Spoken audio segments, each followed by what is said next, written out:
Cientos de pueblos que quieren ser libres. Los nuevos presidentes quieren despertar al continente. Sueños de pueblos que quieren ser libres. Sueños de pueblos que quieren ser libres.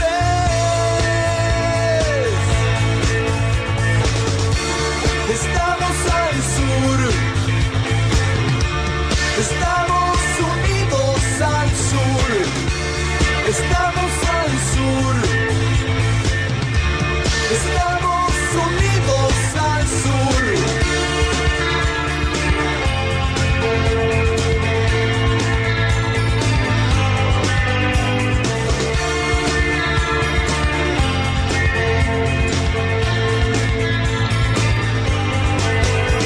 Es hora de comenzar de nuevo, reconstruir nuestro bello suelo. Deseos de pueblos que quieren ser libres. Deseos de pueblos que quieren ser libres. Es tu decisión.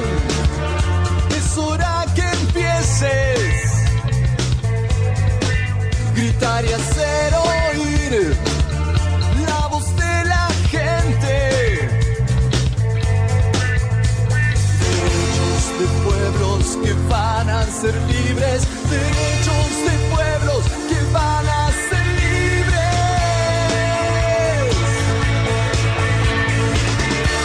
Estamos al sur. Estamos unidos al sur. Estamos al sur. Estamos unidos al sur. Estamos al sur. Estamos unidos al sur. Estamos al sur. Estamos unidos al sur. Por la dignidad. Por la paz y libertad. Por la dignidad. Por la paz y libertad.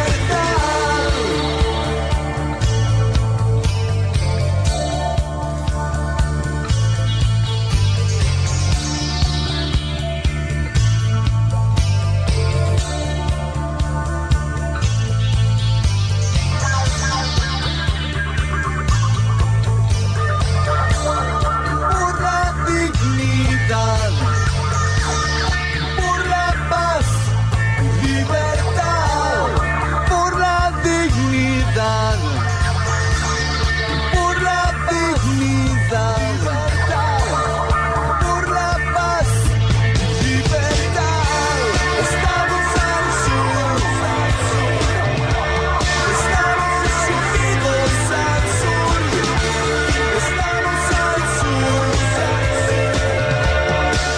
Estamos unidos al sur. Estamos unidos al sur.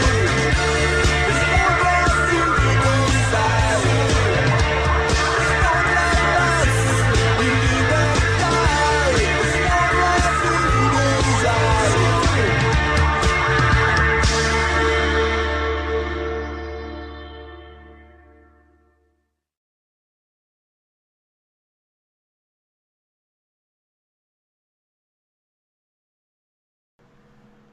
Buenas noches y bienvenidos a su programa Mirando al Sur, donde le damos seguimientos a los acontecimientos que le están dando forma a la geopolítica de Sudamérica y el Caribe.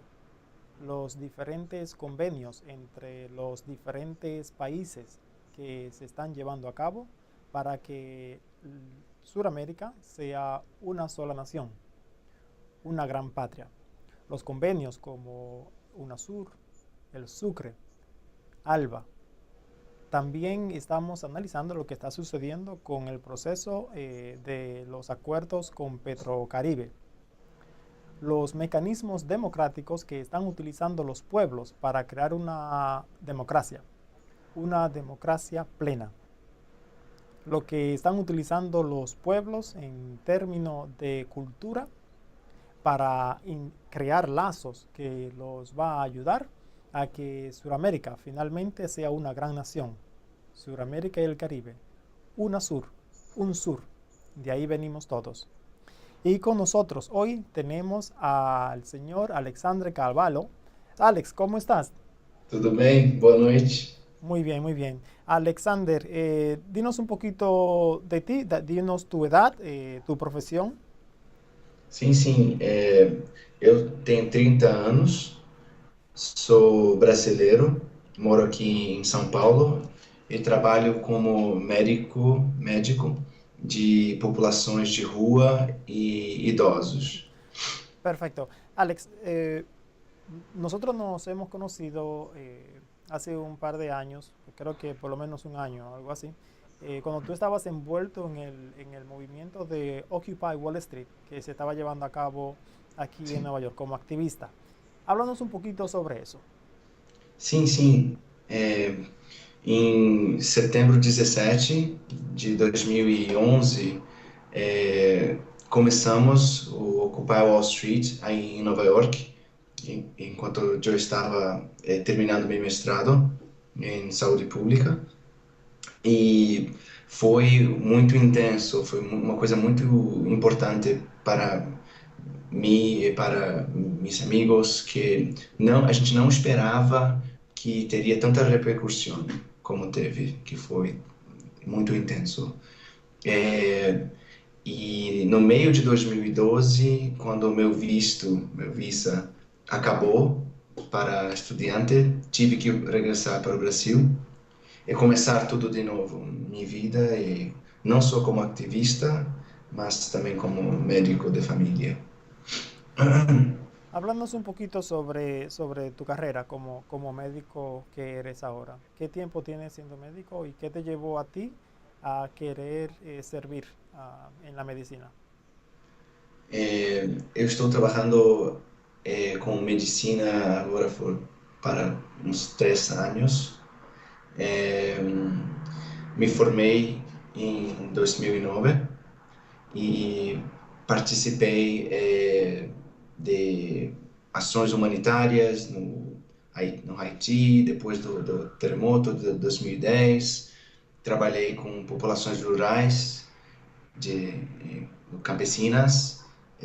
Trabalhei com saúde primária, basicamente, e agora estou com população de rua, moradores de rua, pessoas que não têm família, geralmente têm alguma doença mental, tuberculose, AIDS, SIDA, HIV,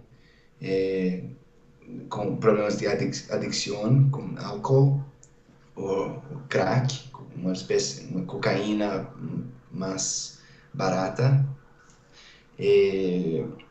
Me escolhi trabalhar com essas pessoas porque eles são os excluídos pela lógica neoliberal. São das populações indesejáveis, undesirables, das populações que o capitalismo, o dinheiro, o capital não vê e que não interessa o capital. Estou trabajando con estas personas. Muy bien.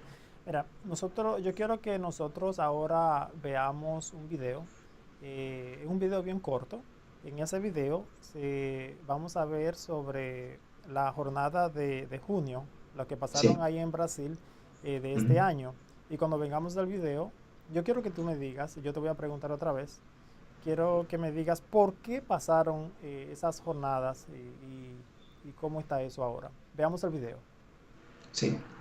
Zona muerta más, estamos hablando de un recolector de residuos que murió en las últimas horas por aspirar gases lacrimógenos en las manifestaciones en la ciudad de Belém. Esta muerte se suma a la del adolescente que había fallecido en Ribeirão Preto cuando fue atropellado por un automovilista. Recordemos que las autoridades han informado en las últimas horas que el auto fue detenido, pero el automovilista que lo atropelló logró darse a la fuga y todavía la policía lo está buscando.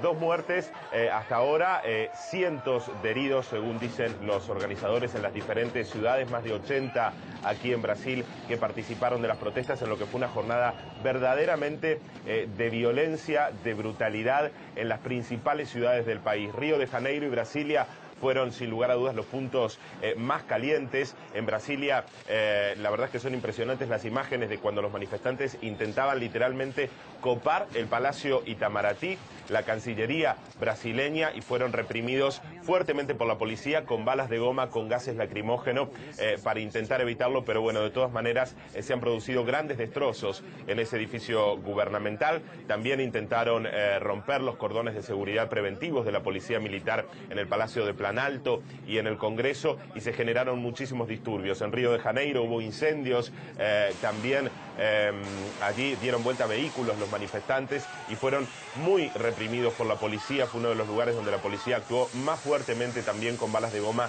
y gases lacrimógenos. Han dado una entrevista a la cúpula de seguridad del estado de Río de Janeiro. Han dicho que la acción de la policía ha estado justificada por estos grupos minúsculos que se infiltraron, según dicen, en las manifestaciones, que hasta las primeras horas de la tarde eran pacíficas y que luego tornaron en estos disturbios que se desbordaron a lo largo y a lo ancho del país. Vamos a escuchar un poco lo que decían los manifestantes precisamente sobre sus reclamos, que tenían que ver, como decíamos, no solo con el aumento del boleto de transporte público, del que muchos gobiernos dieron marcha atrás, sino también con los gastos en el mundial, con más salud, con más educación. Esto era lo que decían.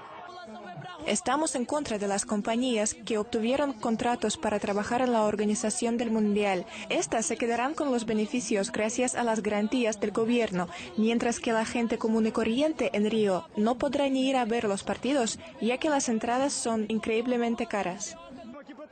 Hemos venido aquí a protestar, nadie ha venido a crear problemas, son pocos los que lo causan. Y los vándalos de la policía van con sus escudos, armas y nos agreden. Lo único que queremos es que nos oigan, por el amor de Dios. Ellos sí que son vándalos, nosotros tenemos que defender nuestros derechos. Los policías son unos cerdos. No sé por qué el Mundial se celebra en este país. Ahora mismo estamos en plena revolución, por lo cual si de verdad quieren estar sanos y salvos, quédense en su país. El movimiento Pase Libre, uno de los movimientos que convocaba al inicio de estas manifestaciones que arrancaron hace 2 semanas, ha anunciado aquí en San Pablo que ellos no convocarán ya más a ningún tipo de protestas en todo el país, porque con la marcha atrás del aumento del transporte público consideran que el objetivo inicial de las manifestaciones ya está cumplido, por eso no van a llamar a más marchas, y criticaron también fuertemente los episodios de violencia. La reunión estaba convocada para muy temprano a la mañana, se retrasó un par de horas. Dilma, sí informaron en el Palacio de Planalto en Brasilia que se reunió, la primera reunión que tuvo fue con el ministro de Justicia, con el ministro Cardoso, para evaluar el accionar de las fuerzas de seguridad en las diferentes manifestaciones. Terminó esa reunión sin ningún tipo de declaraciones ni del ministro ni de la presidenta. Acabamos de ver el video. Sí. Dinos un poquito, tú has estado envuelto en este proceso de la jornada de junio de este año, ahí en Brasil. Si has estado envuelto o si has estado siguiéndolo. Háblanos un poquito, ¿por qué han pasado esto? ¿Por qué está pasando esa protesta y ese movimiento ahí? Las jornadas de junio comenzaron cuando o governo tentou aumentar o preço das passagens de ônibus. E os estudantes foram às ruas para protestar. Era um aumento pequeno, de 20 centavos, de R$3 para R$3,20, mas para São Paulo, que é uma cidade muito grande, parecido com a Cidade de México, este pouquito no final do mês é muito, especialmente para famílias trabalhadoras que têm que viver com apenas um salário mínimo. Então, essas pessoas foram as primeiras a ir às ruas para protestar, porque pagam muito por serviços que têm péssima qualidade. Aqui, não só no transporte, como saúde, infraestrutura em geral. Okay. Esta foi a principal razão. Sí. ¿Y me podrías hablar para que la gente entienda un poquito? Eso comenzó en junio, ¿qué tiempo duró? ¿Todavía continúa? ¿Qué pasó? ¿Cómo se manifestó eso? Então, as jornadas começaram com os estudantes. Eles foram às ruas e a polícia, que ainda no Brasil é muito como era na ditadura militar. No Brasil, assim como muitos países do sul, de América do Sul, tiveram uma ditadura militar. A ditadura brasileira começou em 1964, terminou em 86, e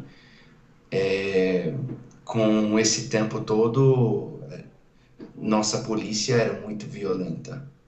E até os dias de hoje ainda lo é.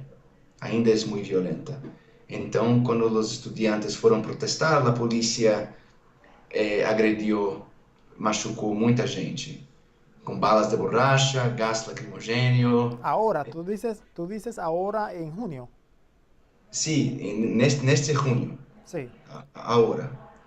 E quando as imagens de sangue, da violência policial começaram a ir para os jornais, a população se revoltou e juntou aos estudantes em peso. No começo eram jovens, 18 anos, 20 anos, 25 no máximo, e depois que a polícia começou a agredir as pessoas, você via idosos, você via pessoas com 40 anos, com 50, com 30, de várias camadas da população, de vários locais diferentes e em várias cidades, não apenas São Paulo. Então, como se, principalmente a classe média, que tem acesso a televisão, a jornal, é um pouquinho mais politizada, foi às ruas. Ok, mira, es sumamente interesante que tú mencionaste que en Brasil había una dictadura en el 64 que se estableció hasta el 76. 84, 86. Okay. Com Geisel, o último presidente da ditadura militar. Ok, pero mira, lo interesante del caso es que nosotros estamos viendo en Sudamérica que hay un proceso donde los pueblos están despertando, donde se quiere tener una soberanía sobre los recursos, una soberanía sobre cómo se utiliza el proceso democrático, utilizando los medios de votaciones, asambleas y dándole participación a los pueblos originarios. Brasil ha sido una fuerza porque es irónico para mí, ¿no?, ver esta protesta cuando tenemos a Dilma Rousseff como presidenta y que antes de ella teníamos a Lula da Silva. Un poquito contradictorio para mí, no entiendo, me imagino que confunde a muchas personas. ¿Podrías tú decirnos por qué está sucediendo esto cuando tenemos a Dilma Rousseff como presidenta? Sí. Y hacía poco teníamos a Lula da Silva. É irônico, sim. Brasil sempre foi um país dominado pelas elites. Fomos colonizados por Portugal, diferente da maioria dos países da América do Sul e América Central, que foram colonizadas por Espanha. Então, todo o nosso processo histórico foi um pouco diferente, um pouquinho, mas essas diferenças são muito importantes para esse projeto que você mencionó de unificación del sur. Brasil sempre foi dominado pelas elites de direita, sempre. Por anos e anos, sempre presidentes ou ditadores foram da extrema direita ou direita. Engraçado que quando Lula e Dilma Rousseff que chegam ao poder, finalmente, como uma grande mudança, uma grande esperança, sim, as jornadas acontecem. No meu olhar, na minha visão, conhecendo a história do Brasil, eu diria que é muito parecido com o que houve nos Estados Unidos com Obama. Quando os republicanos estavam em controle da maioria da história dos Estados Unidos, você teve Obama como o primeiro presidente African American, né? Você tiveram muita esperança nesse presidente e ele se provou uma ilusão, apenas replicando, continuando as políticas de Bush. Aqui no Brasil, um processo semelhante, parecido.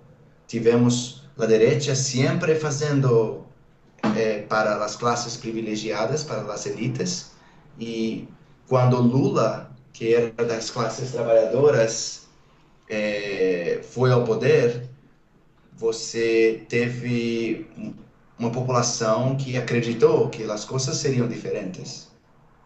Pero algumas pequenas coisas mudaram, mas ainda continuamos com uma péssima infraestrutura, uma péssima saúde pública, uma péssima educação, e as pessoas simplesmente disseram, chega, Ya chega, basta.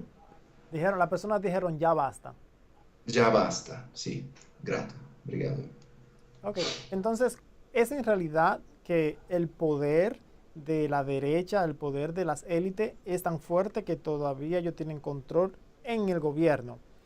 Me imagino que sí, pero la pregunta es la siguiente.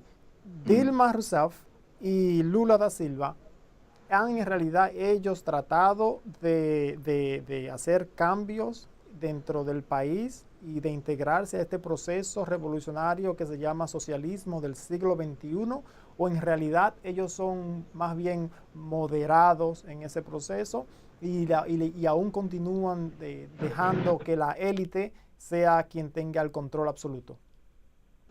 Essa é uma pergunta muito boa. Quando as jornadas começaram, eu e outras pessoas tiveram muito medo de a direita fazer uma revolução e volver com uma ditadura aqui neste país. Os militares ainda têm muito poder na máquina brasileira. Não apenas os militares, mas também os políticos, pessoas que trabalharam durante a ditadura, têm muito poder agora, ainda. Pessoas que torturaram, que foram torturadoras de ativistas, até hoje não foram presas. O Brasil criou uma comissão da verdade para apurar os crimes cometidos durante a ditadura, pero mesmo em tempos democráticos nós não conseguimos prender ninguém pelo poder que essas elites ainda têm. Bueno, disculpa que te interrumpa. Entonces, Alex, ¿la protesta es en contra de Dilma o en realidad la protesta ayudan para que Dilma pueda ser más fuerte y enseñarle a los militares corruptos que están en el poder a través de su herencia y su historia de apoyar a la élite, de que ellos se den cuenta de que el pueblo está ahí respaldando a Dilma, o en realidad el pueblo está molesto con Dilma y le está poniendo presión a ella para que o cambie esa ser cobarde y se ponga a hacer su mandato para el pueblo, o en realidad ellos están ahí para apoyar a ella? ¿Cómo es la cosa? Sim, sim. Os militares, eles perderam muito poder, vamos ser sinceros e honestos. Eles não têm o mesmo poder que tinham em final dos anos 80 e 90. Os militares estão muito enfraquecidos quando comparamos com esses 20 anos atrás. Pero eles são como uma sombra, sempre de derecha, sempre colocando a democracia brasileira em risco. As jornadas, no início, como ele disse, foram muito com demandas, com desejos populares. Queremos que a passagem de ônibus diminua os preços, queremos melhores hospitais. Este início das jornadas foram muito parecidos com o discurso de Dilma e de Lula. Quando a maioria da população brasileira juntou-se aos protestos, tivemos uma virada para a direita e para o centro. Por quê? A população brasileira ainda é muito colonizada na mente, muito colonizada pela mídia. Aqui temos apenas uma ou duas grandes emissoras de televisão, que são principalmente das elites. Jornais, revistas, são todos dominados pelas elites. E elas, no início das jornadas, quando viram que as demandas populares eram por melhores serviços, por melhores salários, por melhores condições de trabalho e de vida, eles começaram a colocar sua própria demanda, que era por moralidade, por a família, por a propriedade, por tradição, contra a corrupção. E a virada nas jornadas começou indo para a direita, e isto para mim foi muito claro e triste, porque usaram o pueblo como massa de manobra, manobraram o pueblo para ir contra o governo, quando na verdade os serviços brasileiros sempre foram precarizados e sucateados por PSDB, por la derecha, que siempre dominó este país. ¿Entiende? Sí, entiendo perfectamente. Entonces, eso me lleva a mí a preguntarte sobre, háblanos un poquito del Partido de los Trabajadores y la historia de ese partido. Sim, o Partido dos Trabalhadores surgiu no final da ditadura militar. Lula era, na época, um metalúrgico, ele era das classes trabalhadoras, que trabalhava nas fábricas e organizava protestos e paralisações, greves, por melhores condições. E sempre o PT, o Partido dos Trabalhadores, tentou ganhar a presidência quando os militares deixaram o poder. Pero por causa dessa sombra, desta possibilidade sempre presente de retornarmos à ditadura e pela colonização da mente brasileira, o medo do terror, de perseguição, de las muertes e desaparecimentos, votamos muito pela continuação da lógica capitalista, da lógica da direita. Lula e Partido dos Trabalhadores nunca ganhavam. Isto mudou principalmente a partir do final dos anos 90 e dos anos 2000. PT começou a surgir como uma força política muito grande, parecido com os democratas em Estados Unidos. Agora, em Brasil, nós temos PSDB, que é derecha, que es como si fuese los republicanos, el PT, que es más centro, que es como si fuesen los demócratas. Esta es la historia un poquito reciente. PT está tentando colocar o seu discurso pela população, pelo pueblo, em prática, pero es muy difícil después de tantos años de dominio de las élites. Sí, entonces eso es lo que tú podrías decir como parte de la historia reciente del neoliberalismo que se está llevando a cabo ahí en Brasil. Sí, como soy médico, eu vejo essa história de precarização, de privatização todos os dias. Nosso sistema de saúde foi vendido, foi desmembrado e hoje quem toca, né, quem faz o sistema funcionar são como se fossem NGOs, ONGs, Organização Não Governamental. O Estado perdeu muito a sua capacidade de ser um agente de mudança, de participação no SUS, porque o PSDB, como se fossem os republicanos, cortaram todas as verbas públicas para hospitais, para escolas públicas. Então, esta precarização é muito presente.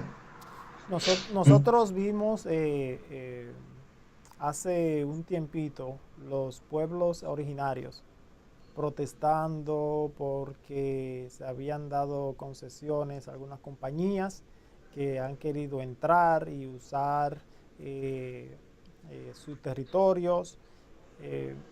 ¿Hay alguna correlación entre esos pueblos originarios y las jornadas de junio? Os pueblos originários foram, pela história brasileira, muito caçados, muito atacados.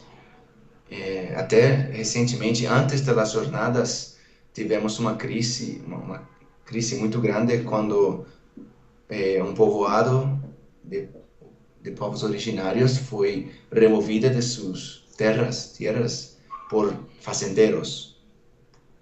O Estado brasileiro, através do judiciário, apoiou os fazendeiros em vez de los pueblos originários. Com isso, muitas dessas revoltas fizeram parte também das jornadas, pero em menor escala. A maior participação foi, de novo, dos estudantes no início, com as classes médias depois juntando-se às jornadas. Pero hay simpatía entre lo que empezaron este movimiento de la jornada de junio y también con la demanda de esos pueblos originarios. Sí, totalmente, sí. Bien, ahora bien, yo quisiera, si tú puedes hacernos una pequeña comparación. Vamos a hablar de geografía y tiempo, el tiempo y el espacio, ¿no? Sí. Nosotros vimos la crisis de Obama, la crisis del 2008 y la crisis de Brasil ahora. Sí. ¿Cómo tú ves cómo tú puedes hacer una comparación de esas dos cosas? Esta é uma pergunta muito boa. As jornadas brasileiras, os analistas dizem que foram por causa da péssima infraestrutura do Brasil. E isso concordo, até acho que foi isso, sim. A fagulha, a faísca, spark, que começaram as jornadas foram pelas péssimas condições de nossos serviços públicos. Transporte, educação, saúde. Pero, será que o importante é o que iniciou as jornadas ou a pólvora que estava acumulando na base disso tudo? E qual é esta pólvora? Nos Estados Unidos, vamos comparar outra geografia. tivemos a crise de 2008, que foi muito grande. Não foi uma crise de infraestrutura. Os serviços americanos, comparativamente, são melhores, são de primeiro mundo, como dizem, certo? Sí. Pero con el colapso de la industria de construcción civil, esto todo fue se desencadeando y mostró que tal vez a pólvora, a causa, não seja uma crise de infraestrutura ou uma crise econômica, de falência de um setor produtivo da sociedade, mas sim a falência da ideia de Estado-nação. Esta ideia de Estado-nação que requer uma homogeneidade de pessoas, que requer um Estado centralizador. Esta ideia pode ser que estás morrendo. Em século XXI, com a internet, com a descentralização de tudo, de comunicações, com pessoas se comunicando como nós agora, em hemisférios completamente diferentes. Pues eso es lo que tú llamarías la hipermodernidad. Sí. Hablemos de eso. Sí, la hipermodernidad. Esto es para mí la pólvora, la causa, o que está aconteciendo embaixo dessas crises e insurreições democráticas que não estão acontecendo apenas no Occupy Wall Street ou nas jornadas brasileiras, nas revoltas chilenas, pero também na Grécia, na Espanha, no Oriente Médio.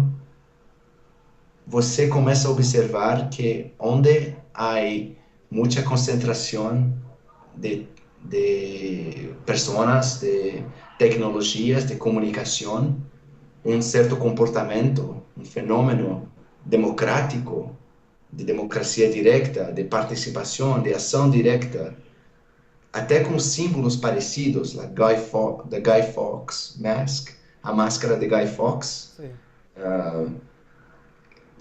todos os símbolos de assembleias populares acontecendo, de pessoas indo às calles, se concentrando e acampando nas calles, muito semelhante no mundo todo. Sí, pero eso es, ahí podemos ver que están sucediendo esas asambleas populares, que los pueblos están juntando, pero a la vez nosotros podemos ver que se está creando un Estado que todo lo ve y todo lo sabe. Sí. Hablamos sobre eso, que es también muy preocupante, de esa realidad, de que los pueblos están haciendo las asambleas como no lo podían hacer antes, pero ha habido como un cambio, ¿no? Sí. Y el cambio es que, se están juntando las personas, se están saliendo a las calles, están utilizando algunos de los mecanismos democráticos, no porque se lo han dado, pero porque lo están utilizando a la fuerza, saliendo a la calle y perdiendo el miedo. Sí. Pero a la vez el Estado está teniendo más poder y está viéndolo todo. Un ejemplo de eso es lo que pasa aquí en Estados Unidos con el NSA. Lo que se descubrió con Edward Snowden. Bradley Manning. Y Manning sí, también. Sí. Hablando un poquito sobre eso. Sí. Você mencionou uma coisa muito importante quando hablaste de maior capacidade de organização, de participação, de comunicação. Al mesmo tempo, estamos observando que o Estado está cada vez mais capaz de invadir a privacidade e saber onde você está, com quem está falando, sobre o que está falando. E todo isto de uma forma que você e a pessoa que você está conversando não lo sabe. Nada. O Estado que estás em todo lugar e sabes tudo. Big Brother.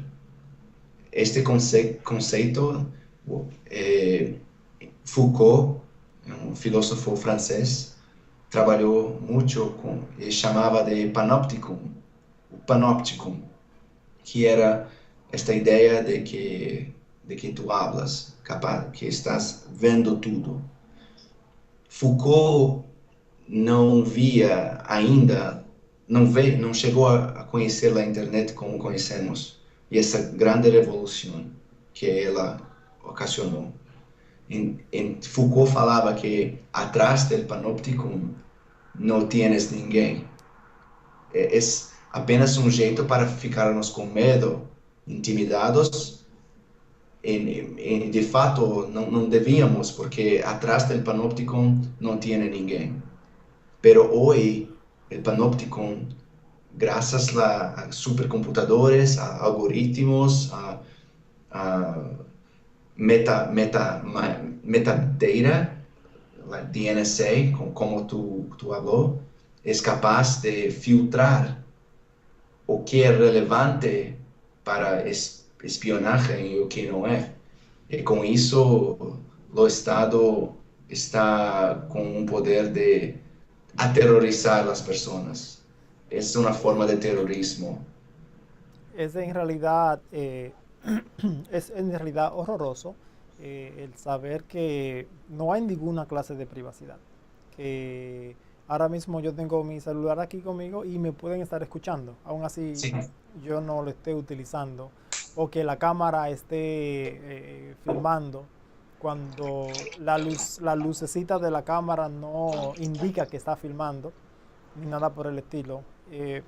¿Tú crees que, dada tu experiencia y lo que tú has leído, de que todo este proceso está, de cierta manera, precipitando algo en la región?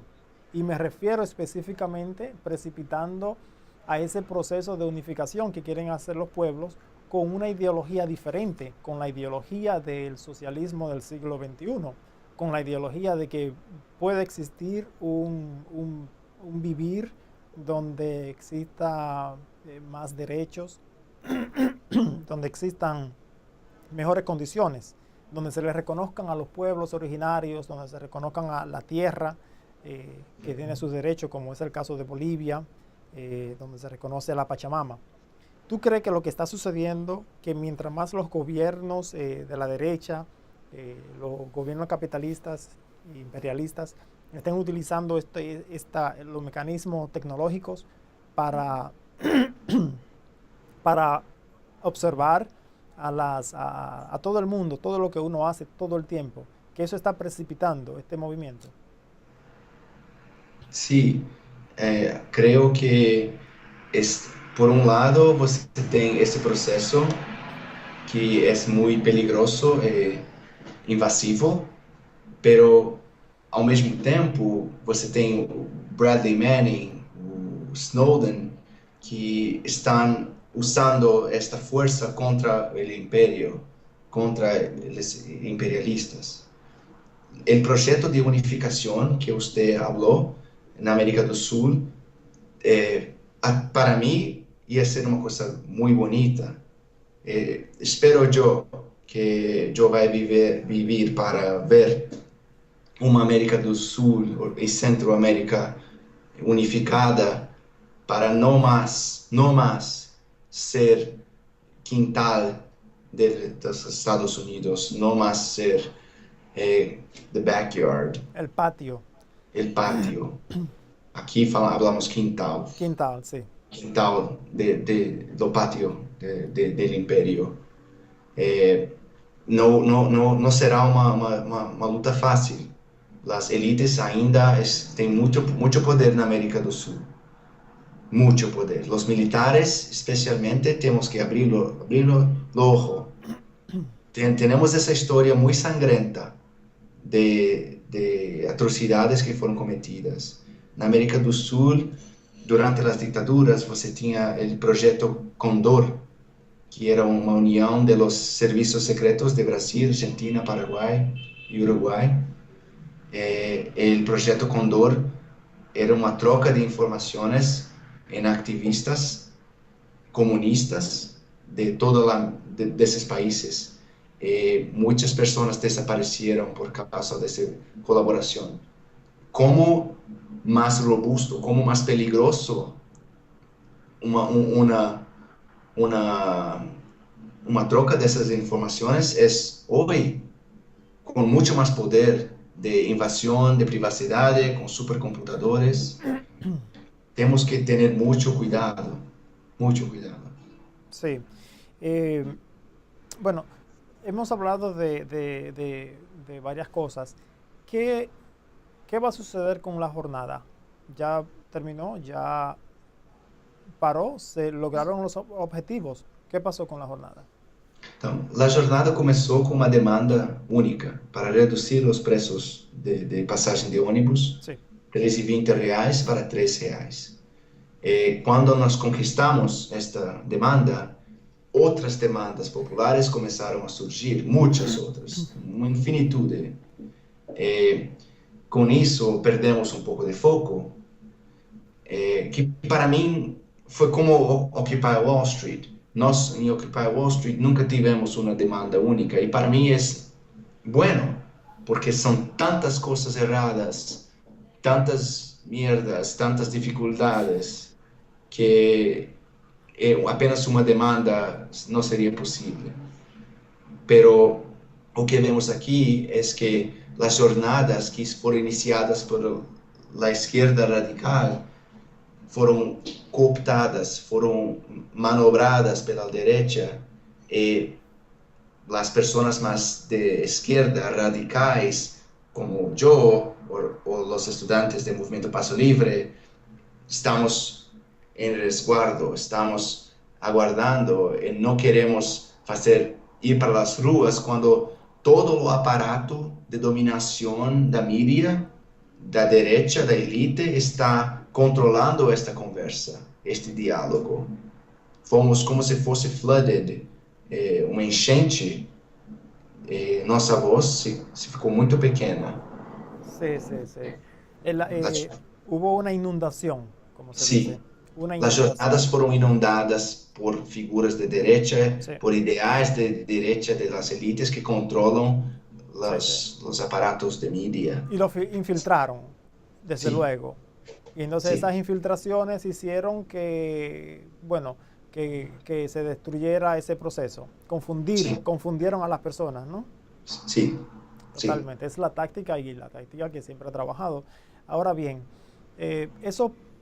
esas marchas, esa jornada, ¿qué tanto lo cubrieron los medios de comunicación? Y si no lo cubrieron los medios de comunicación que existen, que me imagino que están al lado de las corporaciones, ¿qué tan grandes son los medios de comunicación alternativos que existen en Brasil específicamente? Sabemos que existe Telesur, que cubre la región completa, pero en Brasil, ¿había medios de comunicación alternativos que le dieron seguimiento a ese proceso de las jornadas de junio? Sí, las medias sociales, como en Estados Unidos, en otros países que tienen acceso a Internet y a otras formas de comunicación, usaron y usan mucho estas formas de comunicación alternativas. Eso que hace la diferencia en las ruas, las calles, porque podemos estar a frente de la policía, literalmente. Es rápido, ainda está en uso. Sí. Pero los grandes jornales ainda tienen mucho poder. Y tienen su lugar, la credibilidad y la tradición. Es una forma de jornalismo que está declinando, está falindo, pero ainda tiene mucha importancia, como vemos con Snowden en The Guardian, the newspaper Guardian, que está ayudando mucho a expor la NSA. Admiro mucho el Guardian, Glenn, jornalista. Yo quisiera saber si se puede decir que políticos como Lula da Silva, Dilma Rousseff, que han en realidad hecho algo para mejorar la situación. ¿Tú crees que el poder popular va a continuar votando para que personas progresistas continúen en el poder? ¿O tú crees que la derecha va a poder otra vez continuar con el control? Eu acho que Dilma está tendo muito cuidado para responder às jornadas de junho. Ele está propondo novos programas, como os Mais Médicos, um programa para melhorar a saúde pública, pero ela vai ter muita dificuldade para continuar este processo de unificação, de resistência contra os interesses capitalistas. Vai ser um projeto muito difícil. Muy bien, Alex. ¿Algo más que tú quieres para concluir la entrevista? Yo creo que nos has dado mucha información, muchas cosas que no sabíamos. Yo no sabía tanto sobre esa jornada. ¿Hay algo más que tú quieres incluir antes de que concluyamos esa entrevista? Sim. Primeiro queria agradecer a você, muito agradecido pelo convite, e a todas as pessoas de Mirando al Sur, pero por este olhar ao hemisfério sul e a importância geopolítica de uma possível unificação. Pero não podemos esquecer as particularidades de nossa região, da América do Sul, históricas, econômicas, políticas. Esta unificação, se acontecer, terá que ser vista e entendida como uma quimera, como aquele organismo mitológico, que é uma quimera que tem a cabeça de leão, o corpo, o rabo de serpente, o corpo de outro animal. Uma quimera é um animal, pero muchos al mesmo tiempo. É como a América do Sul. Somos distintos, muy diferentes, pero respeitando e entendiendo essas condições históricas, podemos falar em uma unificação de uma forma madura, e não apenas vamos nos unir e esquecer o que nos faz rico, que são as diferenças e peculiaridades. Agradeço. Alexandre, muchísimas gracias por tu tiempo. Nosotros sabemos que tú tienes mucho trabajo como doctor y que estás bien ocupado sirviendo a tu gente. Te agradecemos inmensamente que sacaras el tiempo para que estés aquí con nosotros y nos explicaras sobre esto. Nos gustaría tenerte otra vez en el programa y bueno, te deseo la mejor de las suertes. Buenas noches, amigos. Adiós. Buenas noches, adiós. Señores, hemos concluido esta jornada de hoy, el programa Mirando al Sur. Hemos llegado a la conclusión. Ha sido un buen programa. Le damos las gracias a ustedes por estar en sintonía y por acompañarnos. Acuérdense de que ustedes pueden participar. La información del programa pueden ser mirandoalsurtv@gmail.com, mirandoalsurtv@gmail.com. Le damos las gracias y nos vemos la próxima semana. Hasta luego. Qué bonita es, ay, qué bonita es esta patria grande.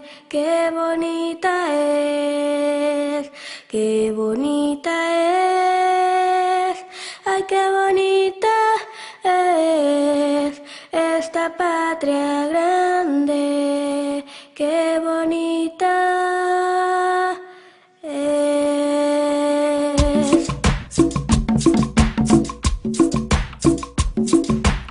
Qué bonita es, ay, qué bonita es esta patria grande. Qué bonita es, qué bonita es, ay, qué bonita es esta patria grande, comandante, que tú nos dejaste. En 200 años a nadie le importó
por esta patria